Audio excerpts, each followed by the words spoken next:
Hi, Road to Vostok News. Angie just yesterday shared with us what's coming in the next build, sharing us a Steam link with all the info. Let's check it out. What's next? Build 2. Hi, I decided now is a good time to talk about common content and what's next for Road to Vostok. I have already discussed those topics in various places, but there hasn't been a single curated place for this information. So this post is going to be exactly that. Next steps. It has been a little bit over 2 weeks since the early access launch. So far I have implemented one patch focusing on stability. There are still multiple issues to that need to be addressed before I can start working on the next project. In a perfect scenario, I will release one more patch within 2 to 3 weeks. This patch will include missing content that I didn't manage to finish for the launch build, multiple bug fixes, and specifically stability improvements, since the last patch took 2 steps forward, 1 step back for certain hardware setup. Once this second patch is live, and if there are no major issues, I will be also taking that much needed development break. When it comes to personnel break, the goal is that I will return at the end of May. At that point, I start making major moves with the project once Steam process the April sales payments. However, before my break, I will initiate several development tests that will be outsourced to contract. This means that I will make sure the project keeps streaming forward even while I'm from my computer in early to mid-May. These contractor tasks are linked to the game roadmap, available in the menu or website, and massive amount of work will be done in the upcoming months to make sure the roadmap stays on track. Speaking of the roadmap, let's dive into that next. Roadmap and resources. Road to Vostok has currently sold over 250,000 copies on Steam. In practice, this means the early access launch has secured the financial resources for the entire development of the roadmap. With these resources, I can keep the project fully independent without external funding and implement a lot of content that previously was "I'm not sure I can afford this" status. How these financial resources are going to be spent? I'm approaching this with 3 resource brackets. Game content 85%, brand building 10%, R&D investing 5%. Upcoming game content is obviously the most important category and the one most people are probably interested in. These percentages also represent the raw distribution of funds for each bucket. Even though I don't consider myself a financial expert by any means, I still have a healthy understanding of how to allocate these resources so that I don't bite off more than I can chew.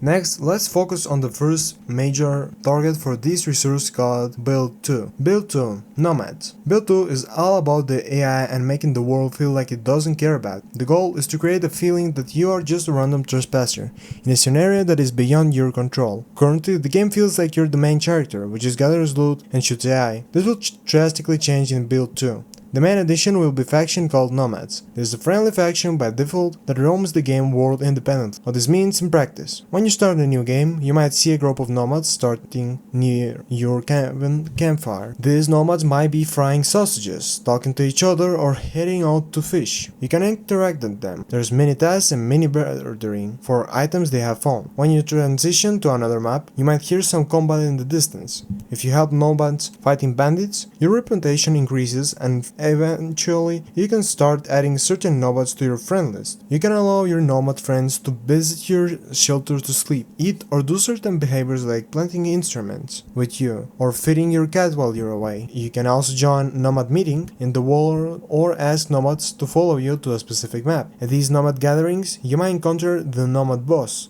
a lore-based character with a trader-like task system and a specific quest in the future. If you decide to turn hostile and shoot nomads, your reputation will sink, and certain nomads will also turn hostile against you, until you stabilize your reputation over time. You will also see nomads using vehicles, mopeds, looting, and there's random events like finding wounded nomads screaming for help, or who is simply lost in the woods and so on. Another goal with Build 2 is also introduce more randomness and chance to the game. Since Road to Vostok is a sandbox-like game, replayability requires a lot of randomness, and I have never seen this before. Moments that day-based linear event calendar, which is currently in the game, cannot fully provide. Related to nomads, I have already started outsourcing these new character models. The outsourcing also focuses on AI character variants, meaning there will be multiple unique models for nomads, bandits, squads, and the military. On top of the nomads, there's also going to be this high-level AI overhaul, which includes AI progression. The military faction will significantly harder than bandits, which currently isn't the case. Goal is to have faction-based unique behavior diverse, so fighting against each other faction should feel different. AI behavior. AI will patrol in groups and perform actions like weapon reloads. AI will investigate noises, meaning player action will trigger non-combat behaviors. AI will pick up loot, light fires, use flashlights, throw grenades, and so on. AI performance. The current AI is unnecessarily CPU heavy. This overhaul will change the approach, where the AI controller is no longer physics driven. Removing these expensive calculations from the AI control will allow for much higher active AI count and support for new factions like the Nomads.